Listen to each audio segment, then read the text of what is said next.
And government security vetting. I know, unbelievable, isn't it? So, government security vetters have dropped automatic face-to-face interviews for Whitehall jobs with access to top-secret information.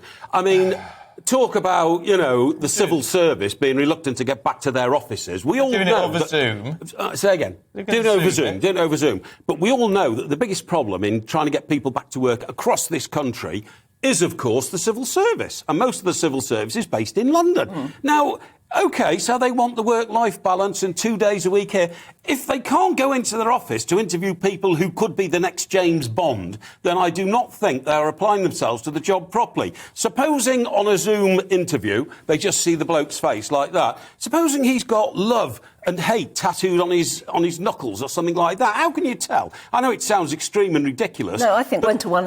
as you said, if you're interviewing for a job, surely you go in and do a face-to-face interview. Absolutely, and surely, don't these people have to have psychological training when they're interviewing somebody who might be a spy for our country? And don't they have to be able to read their body language? Not just their face, but the way they sit and the way they twitch and the way they address themselves. This has come up with the police as well. So they've stopped doing face-to-face. It's utterly not even ridiculous. doing they're just like filling a form and do a bit of a chat, and you can be on the streets in a uniform with powers. Absolutely, and apparently as well, it says here, an investigation into how this goes, one-to-one, you feel safer in asking people about the intimate details of their life. For instance, they interviewed one guy recently who said, well, actually, I'm breaking up with my wife, so I will expect to have several sexual relationships over the next 12 months.